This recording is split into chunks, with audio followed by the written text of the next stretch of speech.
Welcome to Murder Mile UK True Crime. This isn't a video, it's an audio experience. The only images you'll need for this episode are these. So close your eyes, open your mind, and savour the sounds of Murder Mile. How did a killer so horrific and cruel come out of nowhere? Find out on Murder Mile.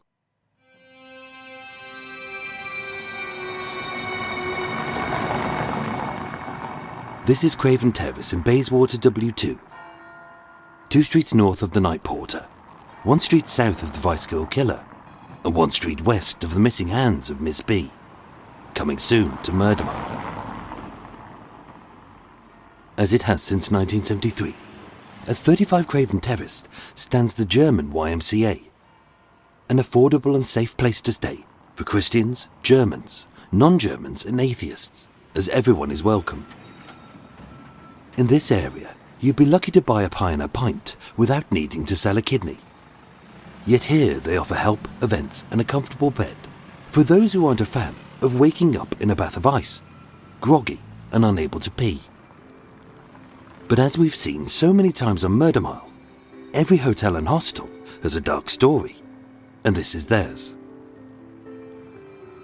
This hostel marks the final attack of a horrific rapist, kidnapper, paedophile, alleged necrophile, and an almost triple murderer.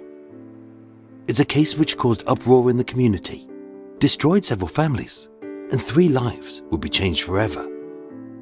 Yet it was barely reported and remains forgotten.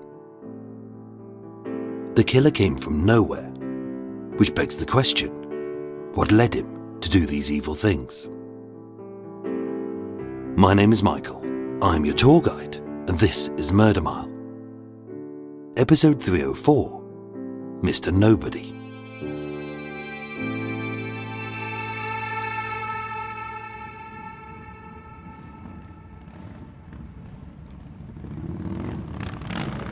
Autumn 1992.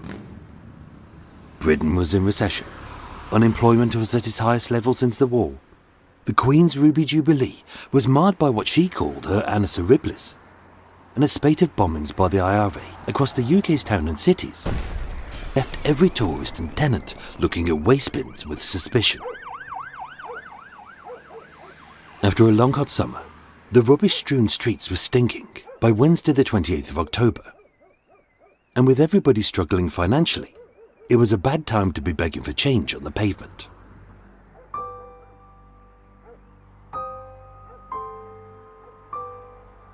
By the late afternoon, a homeless woman sat on the cold floor outside of an undisclosed flat in Swiss Cottage, North London, hoping that someone would take pity on her, rather than just ignoring her. She was tired with hunger, exhausted by stress, and like most days, her life existed on a knife edge. We know almost nothing about her. She was in her late 20s, 5'5" tall, 8 stone in weight. She was petite and frail, with brown eyes and brown curly collar-length hair. Kept warm by a dirty black bomber jacket, torn ski pants, and a scuffed pair of black shoes, which detectives later discovered had been brought from an Oxfam shop near Golders Green. She was as ragged as a Victorian orphan. And yet, as a woman with no obvious history, her bag was never found, and her only possessions were a green earring in her right ear, a silver scorpion ring with a black onyx stone, and one with an entwined snake. Her origins are unknown, but as a relatively recent arrival, possibly illegal, police suspected she was a Yugoslavian refugee fleeing the brutal Bosnian War which had erupted 6 months before, leaving millions displaced and an estimated 100,000 people murdered by genocide and ethnic cleansing. If so, she'd left everything she knew to find safety in Britain. But what she found instead was her death. As dusk fell, a man of a similar age and a kindly face approached. They chatted, her in broken English, him in a thick Scottish accent, which in maudlin tones he told her of his life, his woes and his worries. And as seen by the cafe's waitress, using a switched credit card, this Good Samaritan treated her to possibly the first warm meal she'd had in days, later stating, "I befriended her because I felt sorry for her." He said her name was Becky and that she came from Germany, but it's hard to know if this was the truth. In the late evening, as the rain began to fall, they travelled 3.5 miles south to Bayswater, and under the name of Mr. Rodier, he paid £60 to book her into a single room for that night at the German YMCA in Craven Terrace. He said he never went in and that he stayed at a different hotel, but its name he couldn't remember. In truth, a witness saw him leave just before dawn. 3 hours later, with the room supposedly vacant, a chambermaid entered to change the sheets. And underneath the bed, she saw a woman's arm hanging out.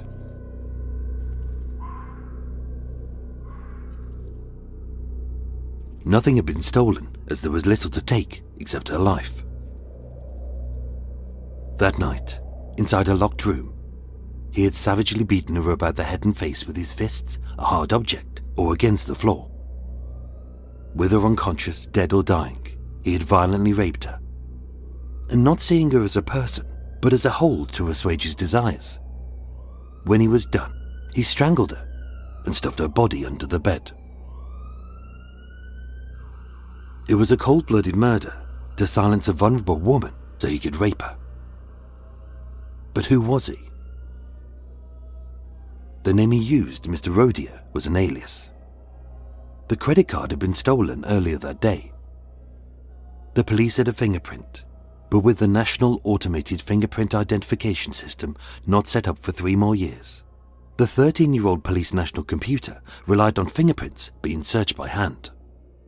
They had his DNA but no perpetrator. With no witnesses to the crime, the case swiftly stalled. A local appeal proved fruitless. The Met Police and Interpol scoured 58 countries for a match using dental records, but it came back with no one. And although a second appeal garnered nothing new, by then, the body of this unknown woman had remained in the Horseferry Road mortuary for a year.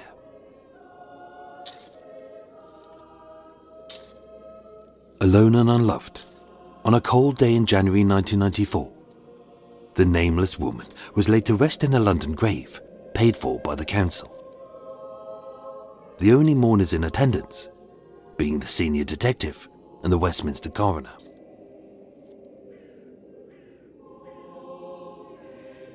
Her killer had vanished as fast as he had faded from the witness's memory.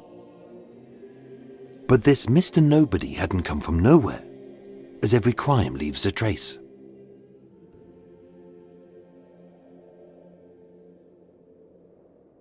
Sources state that prior to this attack, he had moved from his hometown near Aberdeen to Ballinlough in Glasgow. Having previously served a few months in prison for the minor crimes of theft and dishonesty, he had fled to London, and it is alleged that he'd escaped from prison. He was unemployed and alone. Yet something had been brewing up inside of him, as 5 weeks before that last attack, he'd struck again. It was an almost carbon copy of what you've just heard. Thursday the 17th of September 1992 had been a hot and muggy day as everyone dripped with sweat, making every interaction clammy and unpleasant. At lunchtime, an unidentified 18-year-old Japanese student, who was tiny, being just 4'10", was leaning against a wall, feeling faint due to diabetes. Her vision was cloudy, her mind was foggy, and her body was weak and trembling. As before, he spoke in a soft Scottish accent. He smiled a sweet smile of innocence, and being outside of a cafe in Victoria, he bought her a chocolate bar and chatted to her about his life until her wooziness began to subside.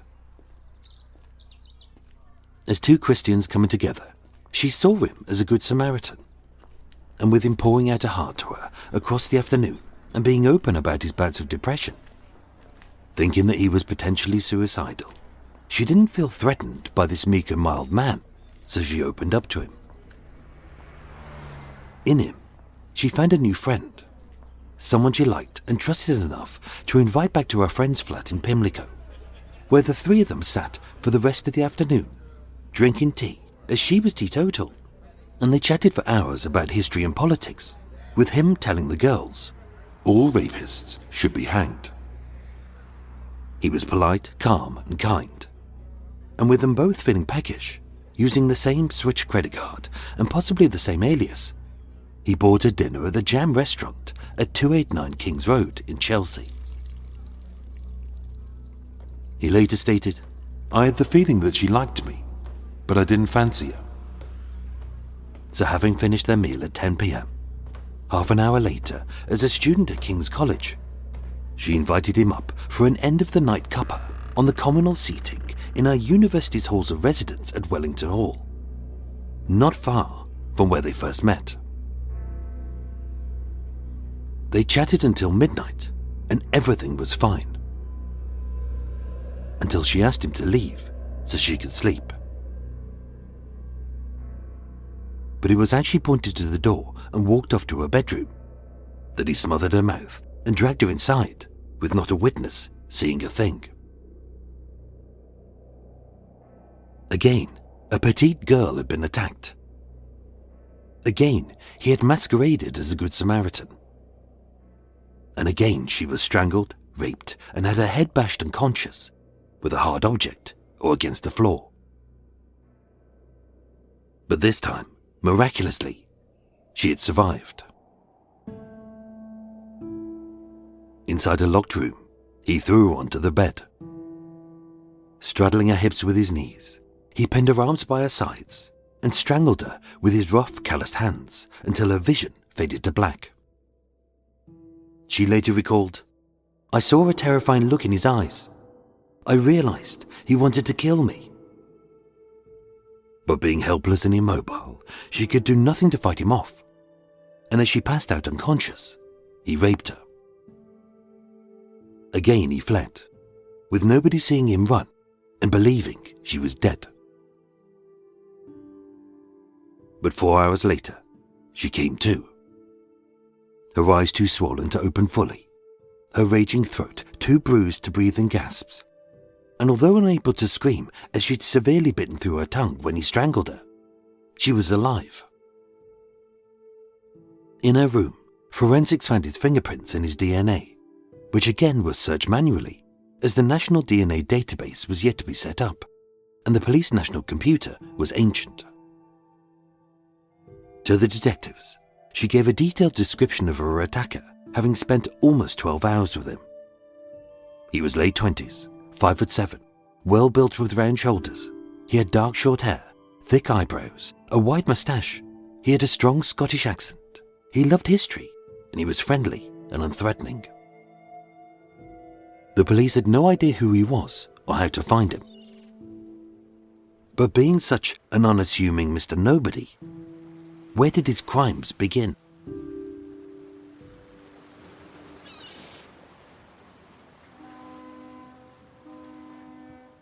This monster was branded by the press as the Beast of Banffshire.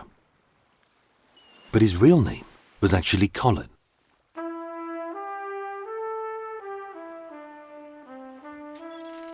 Colin James Findlay was born on the 9th of September 1962 as the second of 5 children to Arthur and Kathleen Findlay, who doted upon him. Raised in the coastal village of Cullen in northeast Scotland, between Aberdeen and Inverness, he was small, bright, shy, and although said to be a bit of a loner, he was never violent, sexual or cruel. In fact, as an avid reader, he'd never even returned a library book late. From 1967 to 1973, he attended Cullen Primary School, where he was said to be neither academically gifted nor a troublemaker, but ordinary and easily forgettable.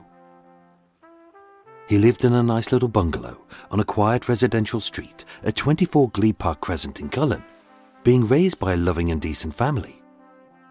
And from 1973 onwards, he attended secondary school in the neighbouring village of Buckie, but left in 1977, aged 15, as like many boys and their fathers in this fishing village, he became a trawlerman. For 5 years, he trained on board the Bucky-based trawler called the Minerva, in which his father had a part share. He became the ship's cook. He worked hard. He never caused any problems, and he only quit the job when he saw his father blinded in one eye when a mooring rope snapped. In 1983, hired by ARA caterers, he became a steward on board a series of oil rigs in the North Sea, and he earned a good wage. He had friends, but he was happier alone. He wasn't a big drinker and he didn't do drugs. He never dated. As one female friend stated, "We thought Colin wasn't interested in girls, if you know what I mean." And he wasn't consumed by bad influences or morbid thoughts. As passionate about Scottish history, he spent his spare time driving to burns, glens, castles and bothies in his two-door, wine-coloured Datsun Sunny. Colin Findlay truly was a Mr. Nobody. And yet, his first crime was horrific. Being persistently bullied on board the oil rig, Colin, who never answered or fought back, had been signed off for that week with depression. Due back to work the next day, on Monday the 23rd of June 1986, he packed a flask and a travelling rug into his Datsun Sunny and headed off to visit historical sites like Drumure Castle. That was his plan, he said, and nothing else. Drumure is an isolated village, typical of many in the Scottish Highlands. From your eye to the horizon, in every direction, you would see nothing but distant fields and endless skies, dotted every mile or more with a cottage or a farm. People are sparse, cars are infrequent, distant villages are connected by thin roads and uneven tracks, and in between are high hills, dark forests and craggy brooks, known locally as burns. Drumure was the home of a 10-year-old girl whose name shall remain a secret. All that should be said is that she was small and thin, but strong when she needed to be. With 3 younger siblings, her thoughts were always of protecting them. And educated at the Botrifney Primary School, it was a fluke that just weeks before, she'd been shown a video titled "Say No to Strangers," which probably saved her life. At 3 p.m, the bell rang in this tiny 33-pupil school, and the children slowly filed out. With the day bright and warm, many were picked up by their parents. But as the girl's mum couldn't that day, instead she would walk the 2.5 miles home on this regular route. Dressed in a dark uniform, a white blouse and a school bag, she headed west down the B194 road towards Dufftown, and dabbing her nose with a hanky as she still had a cold. At the junction of the road to the village of Keith, she turned left off the main road. It's uncertain if Colin had singled her out, or if this was a chance encounter. Whether he watched her leave school, passed her in his car, or if he was already waiting. But a 1/4 mile from the road, he had parked up his red Datsun Sunny in a remote lay-by, the boot wide open as if he had broken down. At roughly 3:15 p.m, out of sight of anyone, the girl passed him, and being polite, she said hello. But it was then that Colin pounced. Putting a knife to her throat, he ordered her into the back of his car. He bound her wrists with twine, pushed her onto the floor and covered her in a tartan travelling rug. She was young, innocent, and as the car started up and drove further into the remote wilds, she knew she was being abducted and that this unknown man intended to do something truly horrible to her. But she didn't scream or panic. Instead, recalling the Say No to Strangers video, she kept calm, she focused her mind, and she tried to remember as many details as possible in case she survived this. Details like the make and colour of the car, the tartan rug, the knife, the twine, the litter on the floor, and the fawn-coloured vinyl which covered the back seat.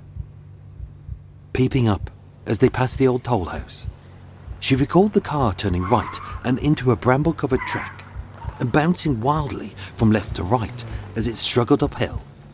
Twice it grounded. Its wheels spun, and hitting a tree stump, it lost a mud flap. This was Haggishaw Wood, a remote and heavily wooded forest, which even the police would later state. Some of the places he stopped at are completely isolated, and even we had difficulty finding them. It was there that the car stopped. Screaming was hopeless. Running was futile. And as he got out of the front seat and into the back, she knew what he planned to do with her as he removed the rug. And then her skirt, her socks, her blouse, and her knickers. He cut the twine from around her wrists, laid the knife on the passenger seat, and as he pulled down his trousers and pants, he kissed his child on the lips. She remembered everything. His age, weight, height, greasy hair with the centre parting, his local accent, his black trousers, and a grey sweatshirt with an oil rig motif. She recalled things a child should never see. But it was as he tried to rape her. She fought him off, she scratched his cheek, and the attack would fail. But now, 15 minutes in, the most dangerous part of the attack was yet to begin.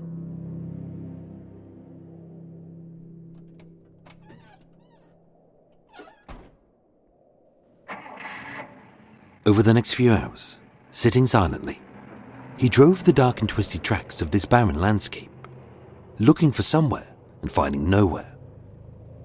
As the girl he'd abducted and tried to rape lay bleeding, semi-clad, and hidden by a travel rug, as the only witness to his crime, and she had seen his face. Around 5:30 p.m, after more than 2 hours of terror, he stopped the car. The spot he chose is called Silver Ford. But being in the middle of a desolate moor, there is nothing but an empty road wreathed in fog, and an old metal gate leading under a bridge to a burn, a shallow brook full of hard rocks and cold water. It was there that he led her. It was there that he tripped her. And with her face down in the burn, either with a rock in his fist or dashing her head against it, he beat her unconscious, fracturing her skull, jaw, and cheeks. And throwing her school bag and her clothes into the water, he drove away, leaving it to die.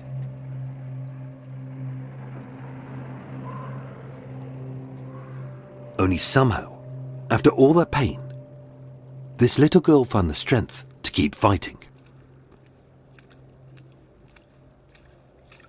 At 5:45 p.m, bleeding, cold, soaking wet, and partially clothed, she pulled herself out of the burn, up a 10-foot bank, and onto the road where by chance a lost tourist in a caravan was looking for a campsite. Through the fog, he saw a scene of utter horror. A pale, ghost-like figure, all ragged and trembling, her hair matted with blood, her face swollen and deformed, and her innocence lost, yet she was alive. Driven to the nearest hospital at Huntley, and later transferred to the Royal Aberdeen Children's Hospital, she was said to be in a serious but stable condition. The surgeon, George Youngson, praised her fortitude and bravery. The police described her attacker as a sadistic psychopath. The community were in absolute rage.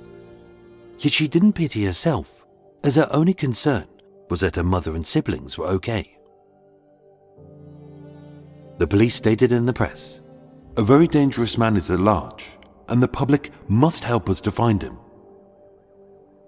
This beast of Banffshire had abducted a child, tried to rape her, beaten her senseless, and left her for dead.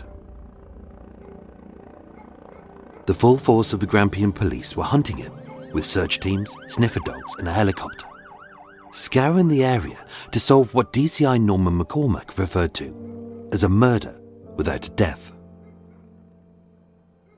An incident unit was set up at the nearby school. Potential witnesses were questioned. It was front-page news in every local paper, and hundreds of tip-offs and names came in. But it proved to be fruitless, as the police were searching for a paedophile, a maniac and a psychopath, not a Mr. Nobody with no criminal record. Having returned home that night, Colin put his car in the garage out of sight. He packed his bag, and with him due to return back to his job on the Charlie 40's oil rig in the North Sea, he flew 110 miles east.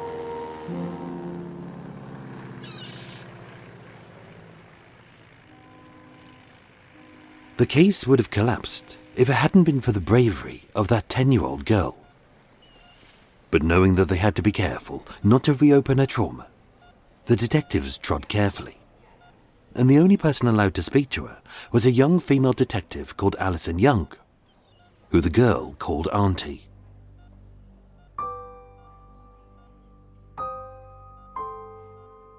Slowly, as she began to recover in hospital from her life-changing injuries, she told Alison everything she tried to remember about her attacker in a calm and controlled way. She got his height right, his hair and his clothes, down to drawing the oil rig motif on his grey sweatshirt. And she was so detailed, the police stated she gave us virtually everything we needed to know about him, except his name. She recalled that his car was a 2-door red or wine-coloured saloon with a boot, not a hatchback, missing a mud flap, with a fawn vinyl seat cover. And even though one witness, an adult, was adamant that the car was a Peugeot, and she'd even given part of the license plate, the detectives were so impressed with how consistent this young girl was in her retelling that they believed her details over everyone else's. Detectives found that of the 675 Datsun Sunnies shipped into Britain from Japan with that very distinctive fawn-coloured vinyl, only 9 of them were in the Grampian area, and the first on their list was Colin's. On the morning of Saturday the 28th of June, just 6 days later, in the garage of his parents' house at 24 Glebe Crescent in Cullen, they found the car. It was missing a mud flap. It had dents where she said. It had bits of bracken embedded in the chassis. And that missing mud flap was found in Haggishaw wood, along with tyre marks. Searching his bedroom, in his wardrobe they found his shoes and socks still wet from the burn, his clothes balled up and bloody, and next to the door was the girl's cotton hanky containing her DNA. That day, boarding a helicopter, detectives flew to BP's Charlie 40's oil rig and Colin was arrested. He gave no resistance. He had a scratch on his cheek, and overcome with emotion, having admitted to abduction and rape. He was transferred to Craig Dunane Hospital, diagnosed with depression and regarded as a suicide risk.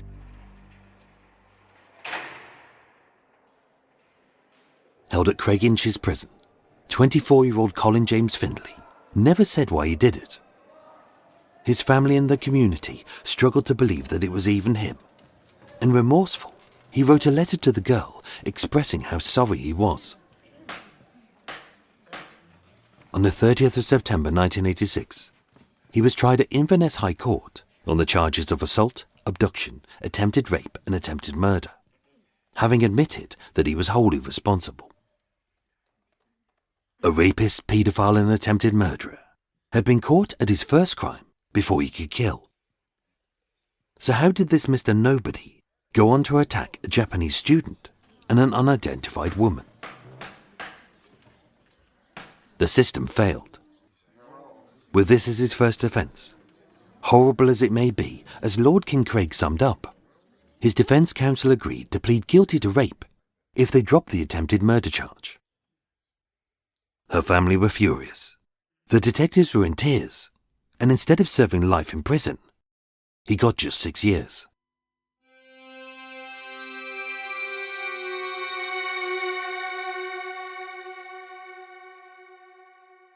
a lenient sentence for the horrific attack on a child led to a double rape, another attempted murder, and a murder shortly after his release from prison.